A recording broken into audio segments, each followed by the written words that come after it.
Howdy, howdy. Hey, what's going on out there, guys? Screen time continuum. That's what happens when you do it in the moment.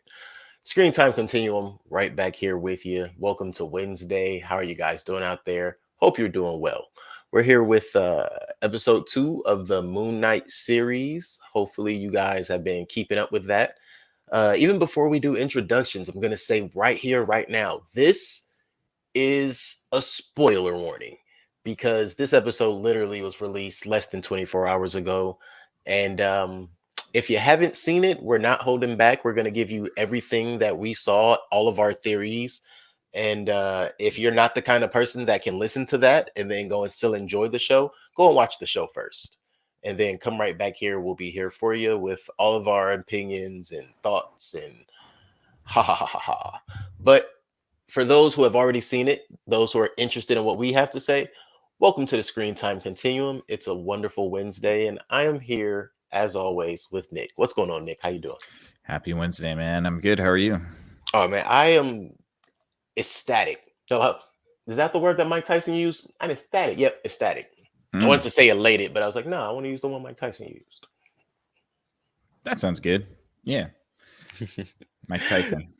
Mike Tyson. You know what? I'm gonna not make fun of that guy simply because we're in this realm now, and He's he a is dangerous as well. man. He's Yeah. he's always a dangerous man. But I can honestly say I admire his ability to get into the space that he enjoys and master it to his ability. And he's in this space with us now. So who knows? We might get a Correction. We are in this space with him. we are definitely in this space with him. You're absolutely right. Yeah. But yeah, I don't want to burn that bridge. There's a lot of bridges in the world that I don't mind setting ablaze. The Mike Tyson bridge, I kind of want to keep open for a while. Yeah. No, I can't blame you. That's for sure. Definitely a lot to learn from that guy, if nothing more, right? So not get beaten up is nice. he'll teach me how to not get beaten up too without throwing punches. I mean, Right. listen, I firmly believe it's not only his hands, I think his mouth can also get you in and out of fights. Smart guy. Mhm.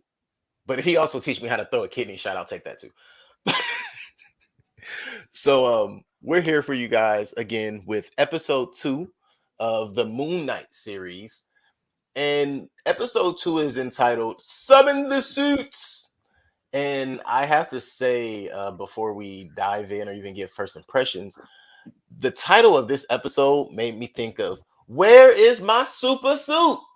Mhm. And I'm not exactly sure why that's where my brain went, but I also feel like parts of the episode linked to that. So that's not my first impression, but that is a first thought. But from there, Nick, what are your first impressions of Moon Knight episode 2? Hard to say, to be honest. I just watched it an hour ago and I kind of forgot a lot of it. I was entertained by it. I liked watching it. I didn't I wasn't annoyed or bored or anything like that. There were some aspects to it I thought were pretty interesting. But yeah, I don't know. I feel like there was a memorable moment in there, but I just can't put my finger on it. So maybe you can jog my memory. And but I thought it was okay. I liked Oscar Isaac. I think he did a pretty good job. Like he's basically this entire show at this point. There's very little supporting actors going on right now. So yeah, it's good to see him as an actor. I kind of like Steven as a character in this episode too, which is good because I didn't know how they were going to sort of put all of that together of like the dynamic between Steven and Mark and then Khonshu and all that stuff. But I thought they did that pretty well. I'm intrigued. It still has my interest. I just don't know if I'm like amazed. Right. No, I definitely agree. My opinion, first impressions, there are definitely a couple of like whoa moments, mostly information. This episode to me was more based on the script. Of course, the acting was done very well. Man, Oscar Isaac, if he gets any better at acting in this freaking show, I don't know what else he can really add. In this episode, for me, it leaped off the screen his ability to jump between characters in the moment. And I want to say by about 5 minutes in, maybe 10 minutes in, it was it was almost just surreal. Like I had to run the beginning back a few times to even see like the difference in his walk when he's Marco on the cameras in the museum versus, just bumbling Steven. Um and I enjoyed a lot of that. So for me, a lot of the script, the dialogue in this particular episode jumped off for me though. That was the takeaway. Action was great, all of that, but for me, the takeaway in this one was definitely the things they said, some of the information that was revealed, so I could understand how it doesn't stick to the memory the same way as episode one. Episode one was, in my opinion, made to be memorable. This episode was made to just kind of, in my opinion, frame up episode three. But for those who are trying to learn more about the characters, I think there was a lot of character development in this episode. Yeah, certainly, and obviously story progression and stuff. So I have actually a theory about how Disney is running its shows now. Mhm. What I think they do is they have a movie in mind.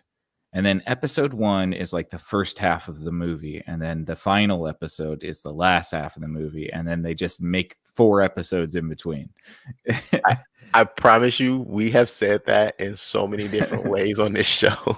Yeah, because it kind of feels that way now. It's like, oh, okay, so we're gonna have a few episodes and not very much going on, and then we're gonna have like the climax at the end. So Right. And let's just be honest, it works.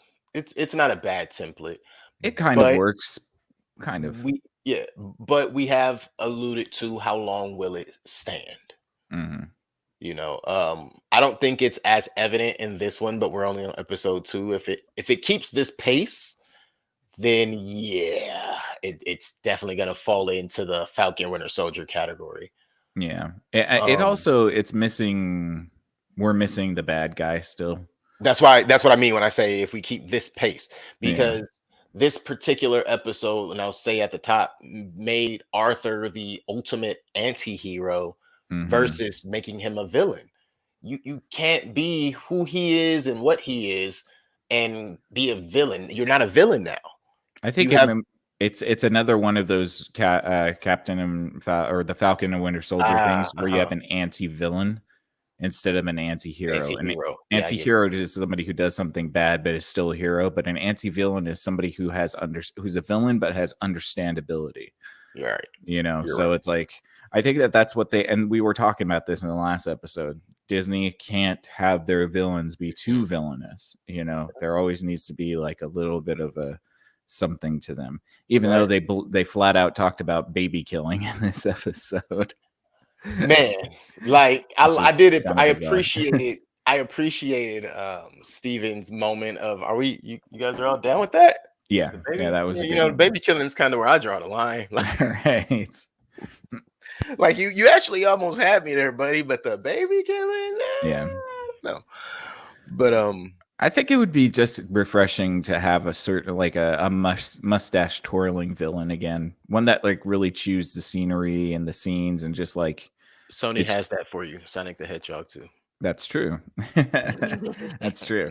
But that is what makes villains fun, right? And it's like I think Ethan Hawke is being set up to be an anti-villain in this, but like, is he the ultimate threat? I mean, No. is Amit the ultimate threat? Yes. That's how it's framed right now. Yeah. I think, you know what? Let's do that real quick before we even dive into the episode. Some speculation. I had a thought in this episode that Khonshu is the big bad. Yeah, it made it seem that way. Mhm.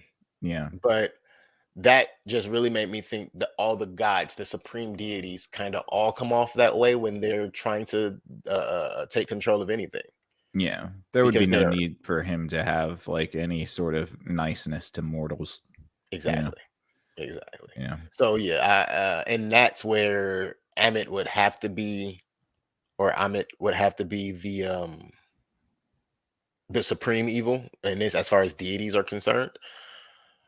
because of the so y'all down with killing kids, huh? Like I think that's where that frame comes from. That little moment, bringing up the kid killing, and it's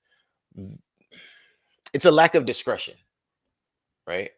So I think what they're painting here is Khonshu and Amit are both gods of judgment. They're gods of Hmm. justice or judgment. One is judgment, one is justice, technically, right? But they have different methods, and those methods are, in essence, the legal system, Yeah. Yeah. you know? So Of it's like, course. are we gonna judge you based on what you're capable of, or are we gonna judge you based on what you've done? Right. Yeah.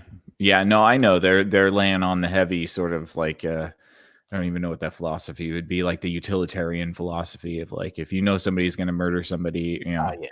in the future, why don't you just kill them now or Minority whatever? It's Report. like what a nightmare that line of thinking is. Sounds like a dystopia to me.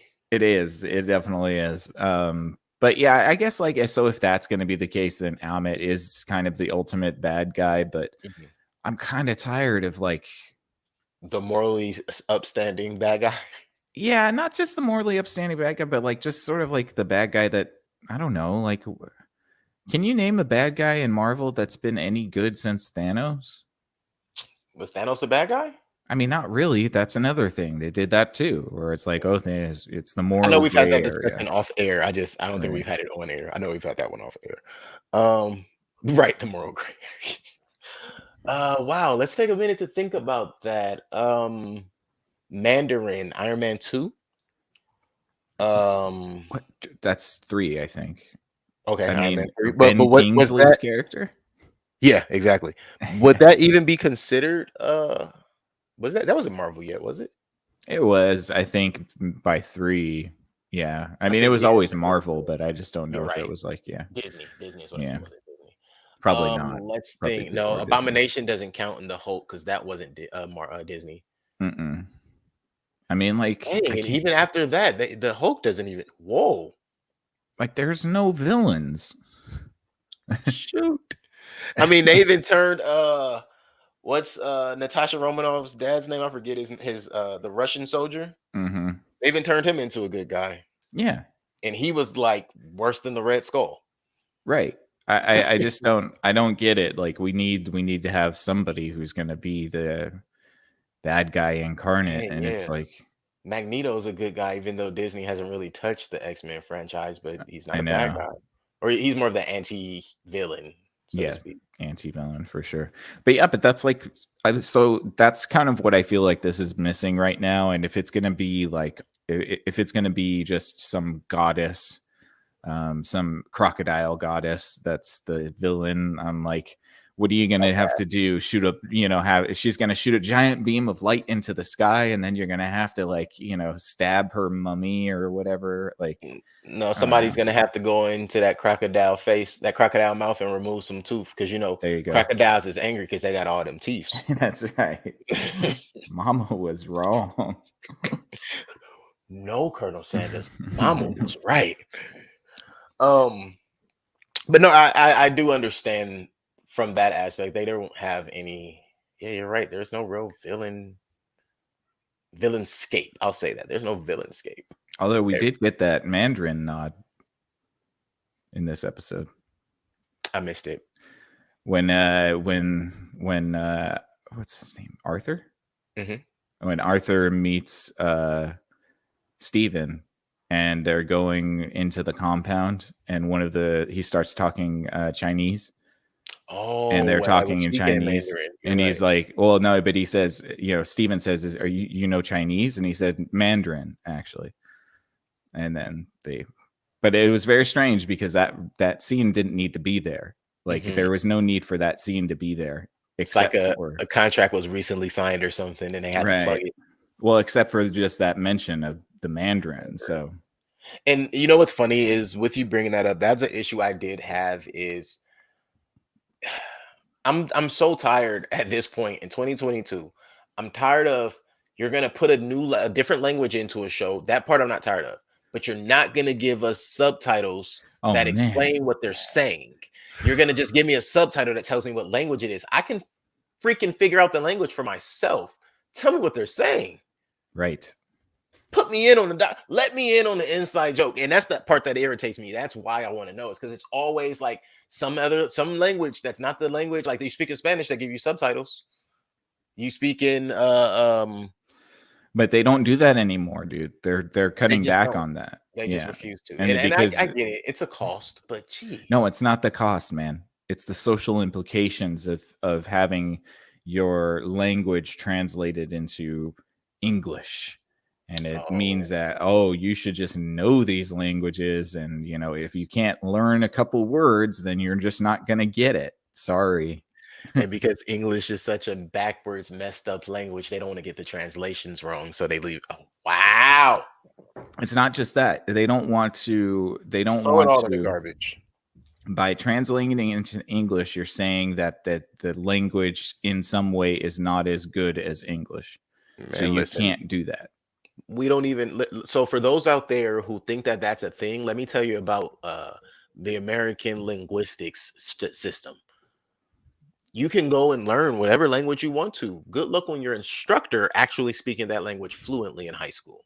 Mm-hmm. No, I know. Yeah. Or having anybody to speak it. Right. That was my hardest part with learning languages. Yeah. It's like, I get 1 hour a day.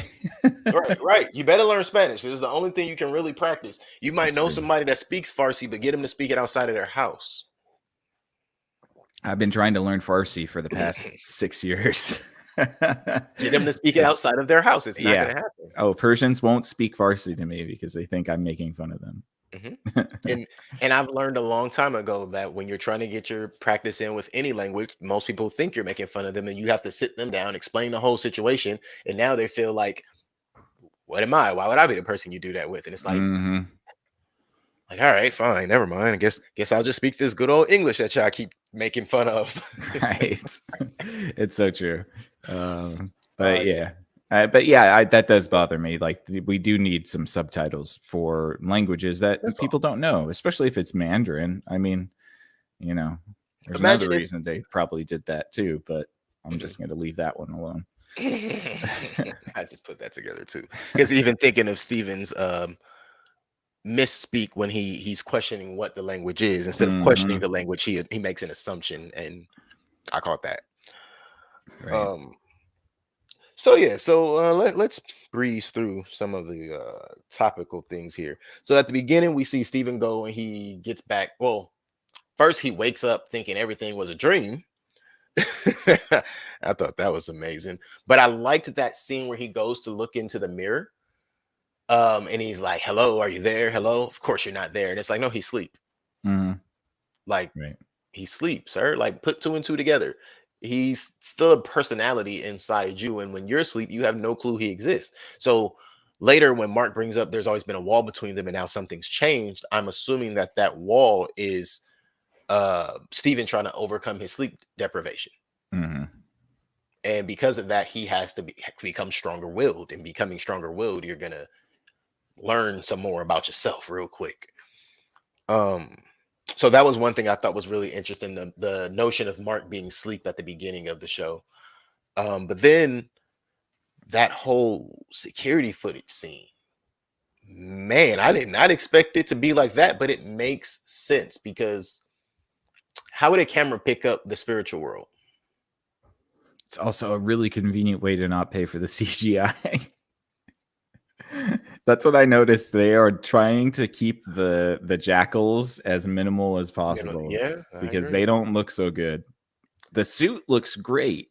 Like, the animation of the suit looks great. I think they spent most of their money on that. But the actual, they do look worse than the jackal mummies out of The Mummy 2. That's what I was thinking. They kind of look like the movie The Mummy. Yep. Yeah. But you have to think of how long ago the movie The Mummy was. I want to say that was a Warner Brothers property. Disney could have definitely bought. Was that Universal? Yeah. Oh, you're right. That was Universal Studios. You're right. That was at Universal. And it's weird that I only remember that because of The Rock. And I want to say he signed to a Universal contract, because I just thought of all of the movies he's in. Oh, Scorpion King. Yeah. Yeah. Every movie he's in. And Scorpion King was kind of like his launching pad. Yeah. But even so, the timeline between it, I'm thinking there is a high probability Disney could have either bought the rights to that particular character or just went and bought the suits. Like I don't see it's just the reality of the way I've seen things done behind the scenes. Nobody is gonna bat an eye at you cutting cost. Hmm. Like, oh, you're gonna reuse something from the 80s and just throw some 2022 computer graphics over it. Okay. Yeah. I see them using the original Godzilla again sometime soon too, but that's another conversation.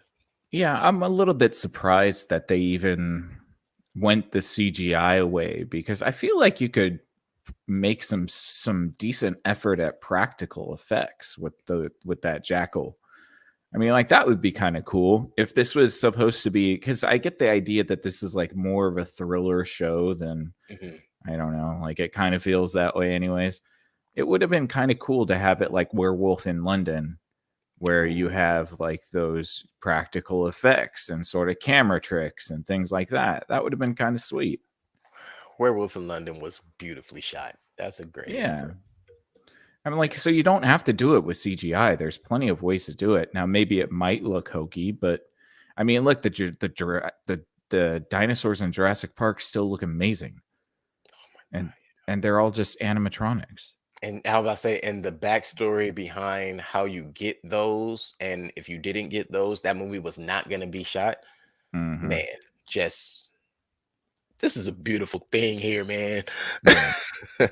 But no, absolutely, I agree. I do think they could have put in a little more effort on that. However, I'm really thinking the way we saw episode one, it definitely seemed like it was a different budget from episode two. Episode two, although it could have been picked up a little bit, from our opinion, of course. Um, I feel like it had a bigger budget than episode one, but I feel like they still are cutting costs, and I expect episodes 5 and 6 to just be ridiculously off the chart fighting scenes, high wire fighting kind of crap, because all the magic and crap will be flowing by then, and who knows. I Uh, think I think one of the big criticisms for this episode, and I think a lot of people are going to say this, uh, is the fight with the invisible jackal. I think that I thought that was so cheap of them. I thought that was a mistake, to be honest, man. Mhm. Like that just don't have it, or like at come on, like it's invisible, so nobody, they're just flying around hitting Yeah, things. totally unnecessary. I agree. I understand again, because I feel like this was a more of a script based episode. Um, on paper, I'm sure that looks great. Hmm. On paper, like, oh, he has this invisible fight with the jackal and he's getting slammed, and the general public is watching and everybody's kind of frozen, trying to figure out, like, is he crazy? What's going on? Like, that sounds great on paper, but Yeah. visually, yeah, I could see how anybody Visually, could it's say, kind of like when you see Edward Norton hitting himself outside the bar in Fight Club. why did I know you were gonna say that? Oh, and if I will say this about that scene. If it's one guy that I don't want to see punching themselves, it's Edward Norton. Right. You could have, Right. yeah, they could have flipped and had Brad doing that part, and I probably actually would have been like, you know what? All right, I get it, but not Hmm. believable at all from Edward Norton. And in his defense, he should probably do a few more comedies. But who am Mm. I? So, but yeah, so the whole jackal, all of the jackals, in my opinion, were a little sketchy. But I like when they enter the jackal into the scene. I usually feel like at this point, because now we've had three jackal scenes, Hmm. I am now at a point where when that jackal enters a scene, I know that it's going to be an adrenaline race kind of a scene. It's almost going to Yeah. be like a high speed chase, but in maybe two different areas. But I also know that they're no threat to Moon Knight. That as He's, well. he's killed two already. That as How well. many more is he going to have to kill? I don't want to see him keep killing Yeah, yeah, apparently jackals. he's invincible as long as Khonshu deems it so, Right. because technically he's dead already. Right. Right. Which brings us full circle to episode one, when the little girl said, "Did it hurt when you got rejected from the field of reeds?" And he's like, "Well, I'm Hmm. not dead, am I? Am I?" Like Right. the real Yeah. question. Well, are you? And now we have to ask the question: is he dead and just being animated by Khonshu, or did Khonshu actually just bring him back to life? Yeah. I think that Conchu probably just he was on the verge of death, and Conchu gave him the vampire proposition, right? It's like you could die, or you could be my servant and live. You know, live as my ghoul. Yes, yeah. master. Oh, my eye, my eye. Right. Let me. Oh, okay, we good. I gotta watch Vampire in Brooklyn. Mm. So, after the job goes, the security sees all that, he's offered mental health assistance. I thought that was goofy, but I understand. It wasn't. It was never. There were a lot of, again, cool sounding things on paper, Mhm. but there's nothing to gain out of the scene where he's talking to the guy that looks like he's wearing a security outfit, but he's not. He's just the head of the museum. Super forgettable scene. Mhm. Super Yeah. forgettable scene. The only memorable part to me is after he hands over his badge and he looks into the glass and he has that reflection of himself where it's almost like he's still looking for Mark. Right. Steven is at that point. He's like, he's still looking like, yo, where are you, bro? Because I need you right now. Like, Mhm. explain something to me. Fuck these people. Tell me something. It just wasn't necessary. I think the only thing that whole scene did was lead up to that moment of him looking into the table and realizing, like, I really have to go through certain parts of this by myself and clean up his mistakes. Mhm. Well, and get to the bottom of what the hell's happening, because that For leads him to sure. go to the storage unit. Right. For sure. Right. So, and that was that was interesting, but not really worth.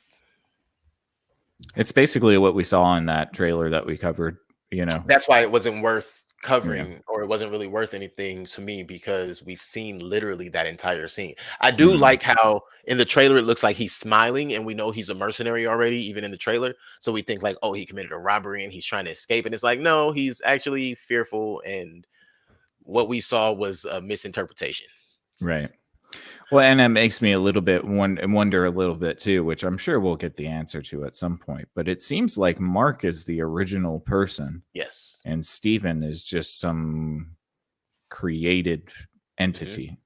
And so I'm thinking, once again, like we said to begin with, or in episode 1, so to begin with, Mark possibly, well, at this point, we believe Mark is because we're on the same page about it. Mark is the original. He created Steven to hide Layla Mhm. and, all of the things he loves and cares about. But Steven also has the same characteristics as Layla, speaking French, learning knowing Egyptian, ancient Egyptian specifically.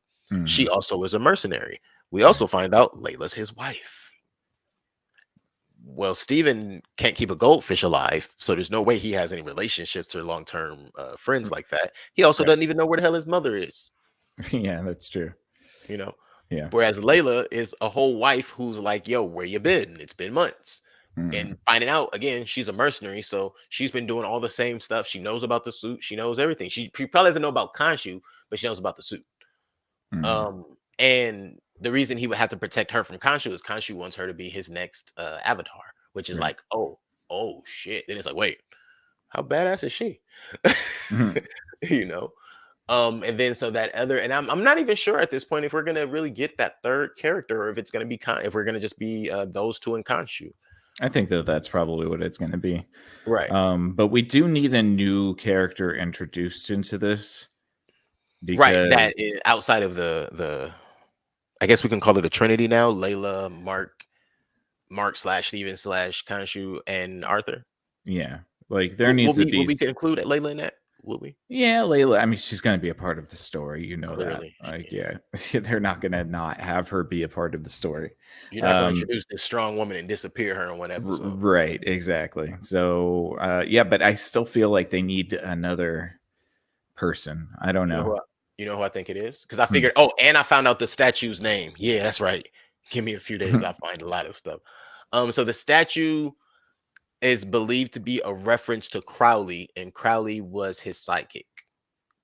Or no, not his sidekick, but more like an information guy for him, like somebody who would help him out with information and knowing where to go, what to do, those kind of things. Okay. Also, I caught in this episode when he was venting to we'll call him Crowley now, the Crowley statue guy, because he's not a real statue. When he's venting to him and then he goes to hug him, the eyes move because he's like, "Yo, like, bro, you just like a statue. You can't be touching on me and stuff." Mhm. Um, I thought that was interesting. And there was even a part where I felt like he talked, but he didn't. I wound it back. He didn't talk, but he definitely moved his eyes. And so essentially he broke character, which again makes me feel like if he were to be Mark and go there, I think we get a different response from the statue guy, from Yeah. Crowley. Yeah. It And, does. It does feel like there might be a third party that's looking in on this, but who knows? and that's because Crowley is Mark. Like he and Mark have. I think he's Mark's information guy, or another mercenary, basically, but older, of course. Mm-hmm.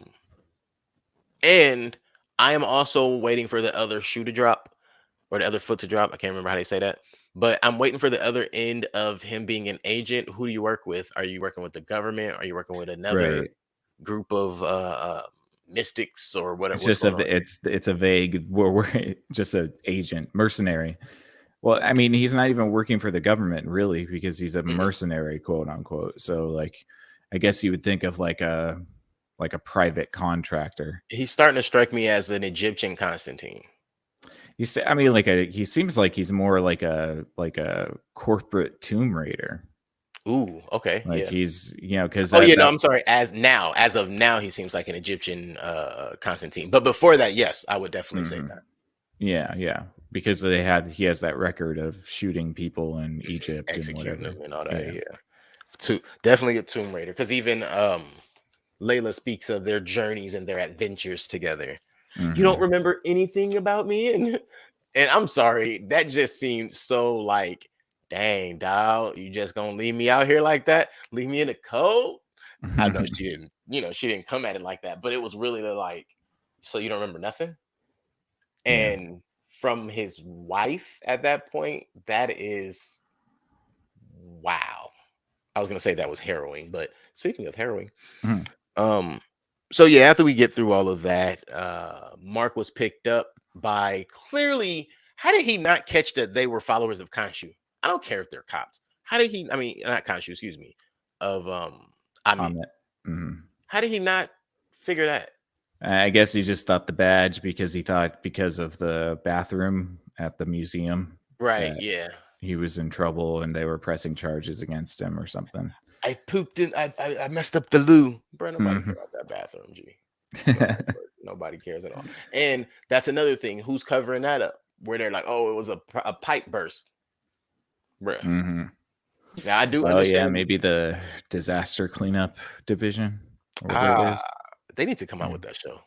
They had it for a while and then they canceled it. It only made it. I thought it only had like a short trailer or a long trailer technically on YouTube. I didn't think it actually. Maybe it didn't come out, but I remember vividly that they were going to come out with like an Office style mockumentary about the cleanup crew for all of the superheroes. Yeah. I want to say, if I remember, that was like a maybe 5-minute, 4-minute clip, maybe a little longer. I don't think we had an extra episode. I would love it though. Like, even if it came out and I just didn't see it, I'll go watch it all right now. Yeah. That's a good one. I need to look into that because I remember vividly that was, unless, the Mandela effect, we collided into a universe where that doesn't exist anymore. Them timeline swaps be killing me. Right. My memory is too good for the timeline to keep moving around like this. Right. So, but yeah, so they burst in. Layla now has the scarab because she found the scarab, even though Mark's like, yo, Steven, don't let her get the scarab, or else they're going to try to kill her. Oh, what does he know? What does he know, laddie? He lets her get it anyway. Genius. But actually, it kind of worked out for him because she was able to escape with it, but then she ain't the sharpest knife in the drawer because she's just relying on Mark to tap into his mystical powers instead of staying away. Right. Yeah. God, nope, not going to say that. I was just, nope, not going to. Some people got to learn how to behave. So she comes, burst into the lair. Oh, I have the scarab, dummy. Like, if you didn't bring the scarab, he wouldn't have lost the scarab. Now, he shouldn't have lost the scarab, but if you didn't bring it, he wouldn't have had it to lose it. That's true. However, before all of that goes down, before Layla gets there, Arthur. Yeah, what was she gonna do? Save him? No, she was expecting him. So I believe he needs the scarab to change. Oh no, clearly he No, doesn't. he doesn't. It's a compass to find Amit. It's just the Yeah. compass. You're right. You're right. Yeah, but anyway, I don't know She why she brought legit just went in there and messed everything up. everything, but she's supposed to be, and that was the part where I was like, she's supposed to be a mercenary too. Right. Yeah. Like you, and even though yeah, he's your She didn't even husband. come in with a gun. That is exactly what I'm about to say. Like he's your husband. At least come in there, guns ablazing. Come in there, letting them know you got that thing on you. Something. Right. Come in with an AK slung across the shoulder and a scarab in the other hand, or a bat at least. Right. No, She I came guess with not. Yeah. But in her defense, she had them hands for the couple of dudes she had to put them hands on. She did. I mean, there was a couple of rough and tumble here, let me throw you off the balcony kind of moments, but she also, gave that other dude a couple of 1-2s. So, Boy, I tell you what, she sure is strong, because I wouldn't be able to push a 250-pound man over a balcony like that. That's for sure. I could probably drop kick him and make him take 2 or 3 steps towards the railing. But yeah. But hey, you know what? She's a trained mercenary. She might have some techniques we don't know. Fair enough. Fair enough. You know, she might know Krav McGraw or something. Tim McGraw. That was, I mean, I did like the one idea that Arthur is also a ex avatar of Khonshu. Yeah, and that's what I was leading up to. That discussion of him being an ex avatar. I didn't see that coming. Yeah, I guess, I mean, like, that's a pretty interesting concept, and how they're going to make it a little bit more complicated, I guess. Because now you have like this unreliable narrator on all sides, because you don't know who to believe. You don't know who's telling the truth. Mark, Khonshu, Arthur, Steven doesn't know the truth. Nobody knows the truth right now.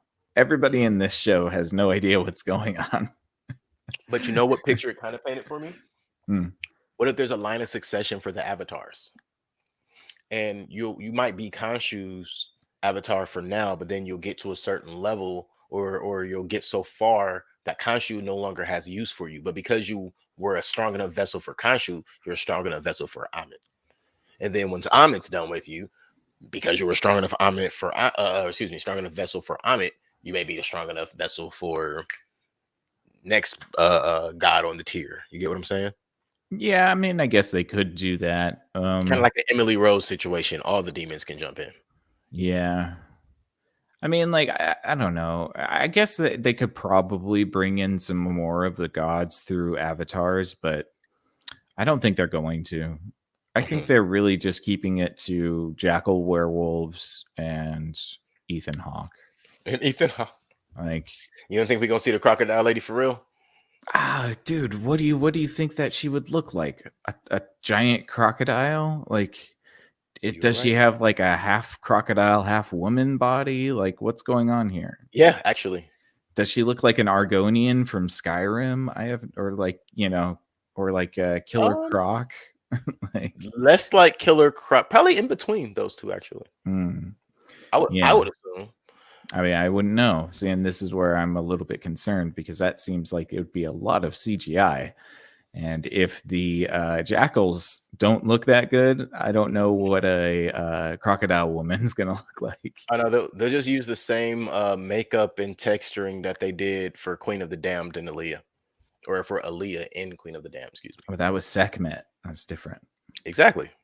Which is, listen, can we get like some Sekhmet in this joint? Can we get Set in this joint? Can we get some Osiris? Can we get the people that you gotta have the B tier gods? Yeah, that's it. That's all you already know where I'm going with this. Like, can we just get some of the people that we learned about in school, maybe? Right. Or the deities that we learned about in school, something that's gonna, like, I love to learn about new stuff and think about and learn about. Like, I didn't know there were 9 gods of the moon, blah blah blah, all that. I didn't know any of that. But yeah, sometimes I don't want to have to go and do research on these characters and just be like, oh, that's Osiris, got it. I know what you about. Sit back and enjoy the show. So I had to do a little research on Amit and Khonshu. The problem is Osiris would just end up looking like Odin, because they're the same archetype. You're right. You could get Anthony Hopkins to do it. I mean, but can't we get like Osiris? Can't we get the Osiris who takes over, who is the king of the underworld? Yeah, I mean, you could, I guess, right? Yeah. I mean, and he's not a bad guy at that point. It's just, they didn't think gods could die. He did die. And, you know, again, but that's the transition. I say that because that would be the transition of a vessel, him being strong enough to be who he was in heaven when he's passed on to the afterlife. Of course, you have to use somebody with that type of power and ability. Like, hey, you know what? You're going to basically be the person to run the gates. Go ahead, do that. You got it. Mm, You still got purpose in life. yeah. I So, think yeah, I don't that's know. Yeah, I think it's all to say that I'm underwhelmed by whatever villainry we have in this show so far. I just don't really feel like Jackals and Ethan Hawke are a big threat. You know what was a big threat, but it was still cool as hell? That Hmm. suit that Steven summoned. Yeah, that was pretty cool. That was Yeah. icy. But that's the suit that we were talking about in the trailer. Yeah, that's And the Deadpool suit. yeah, and it was so much cleaner in episode. Like I had to pause it, go ahead, switch my screen to dynamic, which is going to of course mess up my latency for other things later. But it was just they did that. That was on point. I need to Yeah. know where they got that. Did they get that from the men's warehouse? I don't know. Like you got to go find like an all white suit. You know what I mean? Yeah, that's a brave look, man. You really don't want to be sitting anywhere. You got to stand the entire time you got that suit on. What I think that's Cedric the Entertainer has the wearing all white to an after Labor Day barbecue. When you got to eat like this. Yeah. Yeah. Just put a garbage bag over yourself. There you'd be good. That's your bib right there. Better than a stain, man. Better than a You stain. better believe it. Look, I ain't gonna lie to you. I'm gonna say this and then I'm gonna move on. I've been to an all white party, and when the food was good and they had spaghetti and stuff, and I'm like, yo, this spaghetti is hidden. And I thought about it. I had to eat shirtless at this party and put my shirt on after food. And everybody was like, you really gonna take your shirt off? And I was like, you really gonna have spaghetti stains on your shirt? Right. Because I can promise you I'm gonna need 2 napkins, one for my fingers and one for my mouth. You're really gonna look like a toddler for the rest of this party. You got spaghetti-o stains on you. Because I don't understand how people eat spaghetti and have like a piece of bread and they're not using the bread to slide it together so they can get all the excess sauce. Am I the only one? You're welcome to those who didn't know. That is a great move. Just use it. So once everything is passed, the fight with the jackal has passed. Layla, I'm kind of confused. I know Arthur's not like the chase down, kill type of a bad guy. As we have already said, he's more of an anti-villain. But if he is the guy that is trying to, I guess what they're trying to paint in Layla's eyes, he's the big bad right now to her.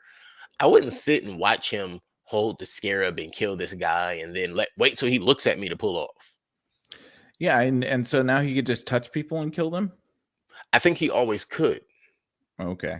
So And he was just doing that weird Kane thing because there was a crowd. Okay. You see what I'm saying? Yeah. And that's what I'm thinking as far as him with Arthur, how Arthur operates. It's about influence. He's a politician. So what do you see me doing? And then I'm gonna go do what I need to do. Mm-hmm. Yeah. I'm still kind of confused about what Arthur is supposed to be, because I mean, like, aside from wanting to kill the entire world, all of the evil people, quote unquote, right? Quote, yeah, big quote. Big quote unquote. Big air quotes. I mean, but I guess that makes him the hero, right? I guess we should just let him kill everybody. Nah, honestly, if we're talking moral stance, Khonshu has, I don't know if either one of them are right, but Khonshu is at minimum going after people who have already done crime or done bad. The problem with that is, like Arthur said, so people are already suffering by the time you get there. But to kill children, yeah, or an old lady who'd have made it to like 82 and ain't committed no crimes, but I guess when she hit 85, things are gonna change. Like, what is going on? Yeah. Right. Well, and then you get to this, and man, I don't know what's going on, man. There is a weird free will versus determinism conversation that's happening in all of these shows, where it's like, because basically, if Amet can judge what you're going to do in the future, that means that people have no free will, Right. and that everything is already just Predetermined. determined. Yep. And it's weird that keeps popping up in so many of the stuff that we see nowadays. It's like, why are y'all trying so hard on this? It's like it's almost like the normies got a hold of the concept that there was like a debate between the two. Yeah. I think that's really, honestly, yes, that's exactly what it is. It's become mainstream to realize that there are sheeple in the world. Yeah. And the scary part about that is that shit's not funny and it's not entertaining to talk about, and it shouldn't be placed as an entertainment piece. It really needs to be dealt with. Yeah, well, and it also followers will drag us all down.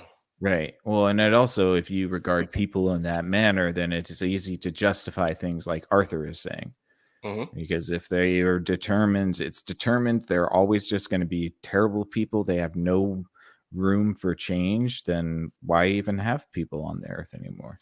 Right. That's all this anti-human stuff, man. That is a great point. I didn't even consider that. So much anti-human. This show is very anti-human. Well, yeah, because everybody's always trying to bring forth the deity. And actually, most shows, Disney lately has been anti-human. There's always a deity trying to wipe out half of humanity.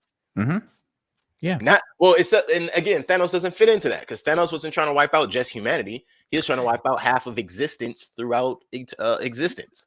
Yeah, that was like the soft launch into the concept because they didn't want it to just be like, specific to Earth. But, when it says wipe out half of all living life, a human thinks, okay, all living life on Earth. Right. Because that's where we live. Like, Thanos hit multiple timelines and everything. Get that man his flowers.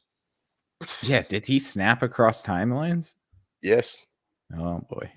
Yes. That's what made it like, oh, okay, this is fair. When they made it very clear, like, no, throughout existence, all timelines, all universes, everywhere, everything. It's like, oh, and all of the cosmic. Got it. That's to me, that's balance. That's fair. That's split down the middle and equal. Doesn't make it right, but it is fair. I wouldn't do it. Thanos is an eco-terrorist, just so everybody knows. Right. Like, let's be clear. We are not Thanos sympathizers over here. Yeah. We are realists and we don't lie much. But that might have been a lie for right here.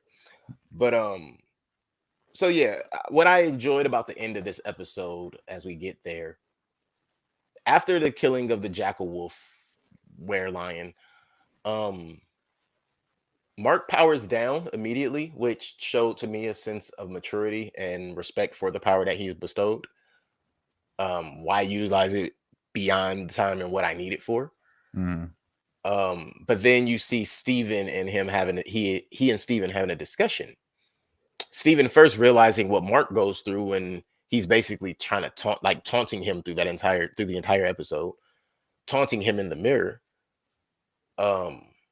Simultaneously, we see what parts of Mark doesn't like about himself. So I'm thinking Mark likes himself much better as Steven. Maybe. Yeah. Somebody who isn't killing and doing all of this crazy stuff. Yeah. And to me, that was evident from, I think, about 3 different times. He made it very clear to Steven, like, let's finish this and you can have the body. Like, you'll never see me again. Like, to where he wants to be lost in that abyss that is the mind. He would prefer that, which is why he's filed for divorce, which is why he ghosted his wife. Right. I am still waiting for us to find out who Duchamp is, or Duchamp. Duchamp. Thank you. I'm like, you said it like 3 times the other day, and I was like, oh, that makes more sense than what I was thinking. But that might be the only person to break this cycle that Mark's put himself in with he and Steven. Maybe. Yeah. I guess we'll have to see, right? Yeah, we'll definitely have to see. Oh, also in that, when Khonshu gets upset is when we discover from Khonshu's own words, because Mark had already said it, but from Khonshu's own words, that Mark wouldn't like his next avatar, the person he has his sights on to be his next hero, basically, because it's Layla, which again beckons, how bad is she? Like, But that also binds him to Khonshu forever. Right. Because you can't let, basically he's immortal now because Khonshu's bound with him, and he has to wait until Layla's dead. But that just means he's gonna resurrect her because he can. Yeah, maybe. You know. Well, I guess we're just gonna have to wait and see till next week. It's got us for another week at least, I guess, right? At least this is how it's at gonna least. go. And they're in Egypt now. And I also like that. The fact that Mark mentioned how the veil is kind of breaking between he and Steven. And you see Steven sitting on the bed wrapped in the sheet, kind of like, what the hell? And then you see Mark sitting on the floor drinking a bottle of what looked like whiskey, Jack Daniels specifically. But just pounding away at the liquor, clearly in a kind of a drunken anger.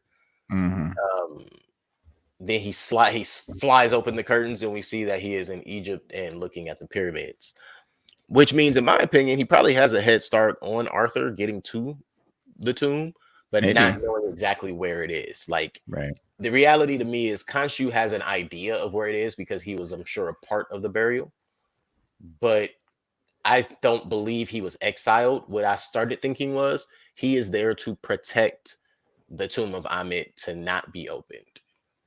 He is there to stop the resurrection. Yeah, or he is an enemy with Ammit. Oh, no, I believe that for sure. Yeah. I believe that for sure. But I also think he was left there as the guardian of the tomb and then just kind of started doing his own thing. And now here we are. Like, you wasn't on your post, bro. And now stuff's kind of messed up. Right. Yeah. So, yeah. But overall, I mean, yeah, I agree. They definitely have us for at minimum another week. Disney, I don't know if you're changing stuff or if you already got all 6 episodes done, but if not, you better do right by us. We came back. That's all you need to know. We came back. We're gonna have to make a covenant that if this one doesn't end well, we're gonna have to take another break. I hope this ends well because I at least want to cover Doctor Strange. I know, right? Look, I skated on Spider-Man. Morbius ain't out, and I'm kind of losing interest. But Morbius is out.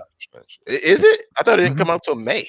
Nah, bro, it was so bad that you didn't hear about it. Man, that thing fell flat on his face out the swing, didn't it? Yep. Concrete Playground, Morbius.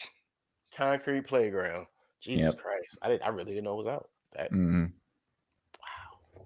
Wow. Apparently it is not good.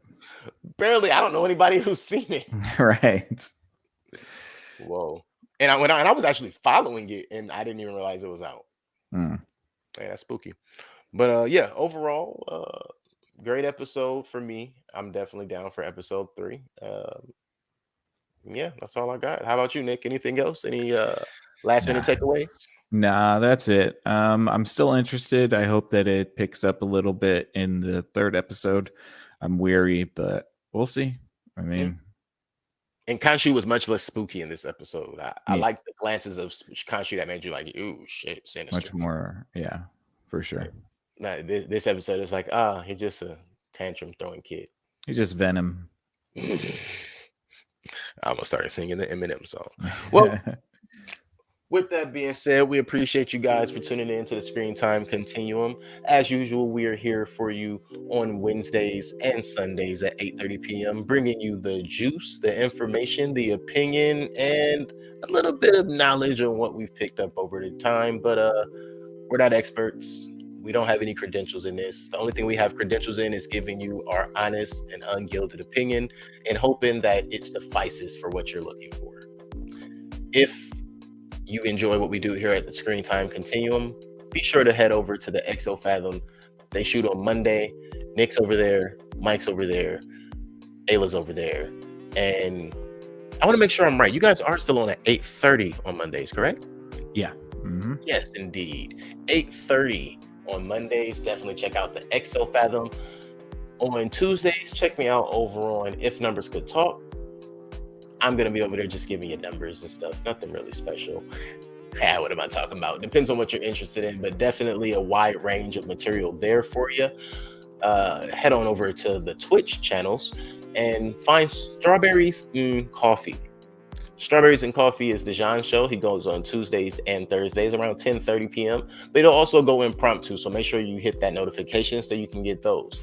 All of the shows that we run and that we are all on, and everything that we'll be adding later on as we continue through this journey, will be available for you on Facebook and YouTube. You can also search some of your other pod sites, whether it be for video and or simply audio, for the Exofathom and for the If Numbers Could Talk podcast. We'll work for you later and get some of these other podcasts just audio for you, so you could tap in when you want to. Maybe you could listen at work when nobody really knows what's going on. Outside of that, you could always come right back here to the Screen Time Continuum. Again, Wednesdays and Sundays, 8:30 p.m. We'll be bringing you something new. So far, Wednesdays is going to be Moon Night. Get it? Moon Night. But definitely, we appreciate you guys. Run back on over here. Drop comments, drop likes, tell your friends. Tell your friends how bad we talk about the Moon Knight series or how well we talk about the Moon Knight series, seeing as how I'm sure you guys are having topics about it either way. For the Screen Time Continuum, I am Keelan. I'm Nick. We appreciate you guys. Later on. Good night.